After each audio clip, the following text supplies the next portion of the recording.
عمرك قبل كده كنت في محاضره والمحاضره دي اتشرح فيها حاجه انت اول مره تسمع عنها في حياتك، وبعد ما الحاجه دي اتشرحت على طول اتسال فيها سؤال انت طبعا ما كانش عندك اي فكره عن اجابه السؤال ده، بس المفاجاه ان انت بتبص وراك وبتلاقي ان في واحد رافع ايديه وعارف اجابه السؤال ده، مع العلم ان انتوا الاثنين اول مره تسمعوا الكلام ده في حياتكم، وانتوا الاثنين كان عندكم نفس المعرفه اللي دخلتوا بيها المحاضره. الموضوع ده اتكلم عنه كتاب اسمه Uncommon Sense Teaching، والفكره اللي اتكلم عنها الكتاب هو ان ليه في ناس معينه بتفهم اسرع من ناس ثانيه، وهل دي حاجه طبيعيه؟ والاهم من ده، هل دي مشكله ومحتاجه علاج؟ ده اللي هنتكلم عنه في فيديو النهارده. علشان نعرف السبب اللي بيخلي في ناس معينه تفهم حاجه اسرع من ناس ثانيه، محتاجين نعرف الاول حاجه عن الوركينج ميموري او الذاكره قصيره الامد، والذاكره دي ليها دور رئيسي في ان هي تخليك تفهم الحاجه اللي انت بتاخدها لاول مره. الذاكره قصيره الامد ذاكره محدوده، هنتخيلها كانها اخطبوط عندها 4 دراعات. الاربع دراعات دول بيمثلوا الاماكن اللي تقدر فيها ان انت تحتفظ بالمعلومات في الوقت الحالي. يعني لو اعتبرنا ان كل معلومه بتمثل كوره والاخطبوط عنده 4 دراعات، فهو يقدر يمسك 4 كور في نفس الوقت. دي عدد الكور اللي يقدر يمسكها او عدد المعلومات اللي يقدر يفتكرها. يعني الاخطبوط بقى علشان يفضل فاكر المعلومات دي في الوقت الحالي محتاج ان هو يفضل يحرك الكور بين دراعاته، زي حركه الكور اللي بتتعمل في السيرك كده. الحركه دي بتمثل التكرار اللي انت بتفضل تكرره لما تاخد المعلومه لاول مره علشان تفضل فاكرها في الوقت الحالي. وبما ان الاخطبوط عدد دراعاته محدوده،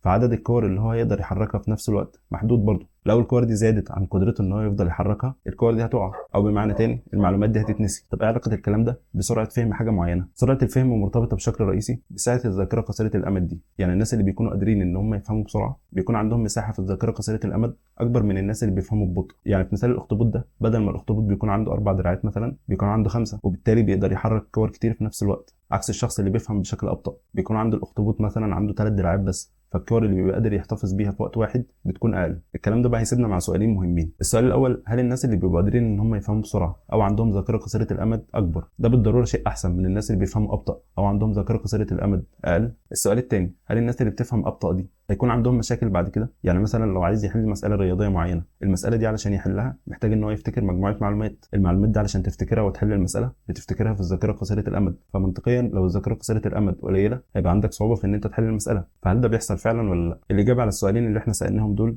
هي لا، وهنشرح دلوقتي دي. للناس اللي عندهم ذاكره اكبر ده مش بالضروره شيء كويس في المطلق. الكتاب بيشبه النوعين اللي احنا قلنا عليهم بمثال. الشخص اللي بيفهم الحاجه بسرعه بيتشبه بان هو راكب عربيه سباق وبيوصل لخط النهايه، اما اللي بيفهم ببطء فده شبه حد بيمشي على رجله لغايه خط النهايه. لو اعتبرنا ان خط النهايه ده هو فهم الحاجه اللي هم بيحاولوا يفهموها، طب ما اكيد هتقول ان اللي راكب عربيه وبيوصل لخط النهايه هيكون احسن. يعني هقول لك مش شرط. الشخص اللي بيفهم الحاجه بشكل ابطا على الرغم من ان هو بيعاني شويه علشان يقدر يفهم الحاجه اللي قدامه، بس ساعات بيكون ده ميزه، لانه بيكون بيتعلم بتأني اكتر، وبالتالي بيكون عنده فرصه اكتر ان هو يشوف الفروقات والحاجات البسيطه اللي مش هيقدر يشوفها الشخص اللي بيتعلم بسرعه. كمان الصعوبه اللي بيواجهها علشان يفهم حاجه معينه ساعات اصلا بتكون مطلوبه، وده كنا اتكلمنا عنه قبل كده في كتاب اسمه ميك ات ستيك، واللي كان بيتكلم عن حاجه اسمها الديزايربل ديفيكولتيز او الصعوبات المرغوب فيها. وده معناه يعني ان كل ما الحاجه اللي انت بتتعلمها كانت اصعب عليك شويه، كل ما ده كان احسن وكان بيساعدك في تثبيت المعلومه بشكل احسن. علشان كده مثلا طرق مذاكره زي الاستدعاء النشط او التكرار المتباعد بيعتبروا طرق احسن في المذاكره، لان هم بيزودوا الصعوبه شويه، وكل ما زادت الصعوبه الى حد معين يعني كان ده احسن في فهم المعلومه واسترجاعها بعد كده. فالناس اللي الذاكره بتاعتهم اقل هيواجهوا صعوبه في فهم حاجه معينه، بس الصعوبه دي اصلا ممكن تكون هي السبب في ان هم يتعلموا الحاجه دي بشكل احسن. كمان في ميزه ثانيه لصالح الناس اللي بيتعلموا ابطا،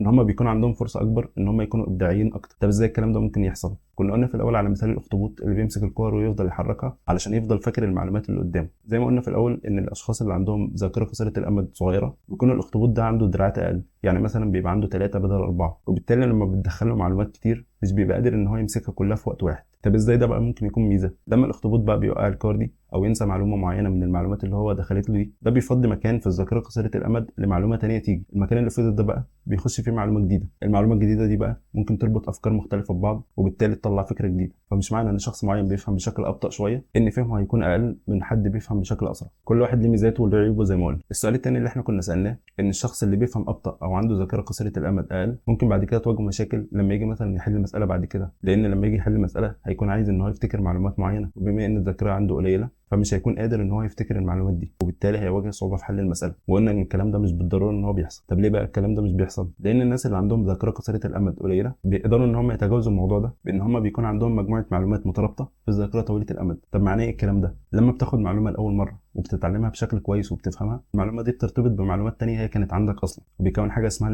التشانك دي عباره عن مجموعه معلومات مرتبطه ببعض. كنا اتكلمنا قبل كده عن الموضوع ده في فيديو تاني. التشانك دي بقى على الرغم من ان هي مجموعه معلومات مش معلومه واحده، الا ان هي بسبب بسبب ترابط المعلومات دي ببعض، لما تيجي تفتكرها تاني في الذاكره قصيره الامد بتفتكرها كمعلومه واحده، وبالتالي مجموعه المعلومات دي بتاخد مكان واحد بس في الذاكره قصيره الامد. لما التشانك دي بقى تاخد مكان واحد بس في الذاكره قصيره الامد بيكون عندك اماكن تانية فاضيه تقدر تفتكر فيها معلومات تانية، وبالتالي حتى لو الذاكره قصيره الامد مش كبيره فالتشانكينج بيخلي الذاكره قصيره الامد تفتكر معلومات كتير، وعلشان كده التشانكينج يعتبر من الحاجات المهمه. فلو عاوز تعرف اكتر عن التشانكينج شوف الفيديو ده.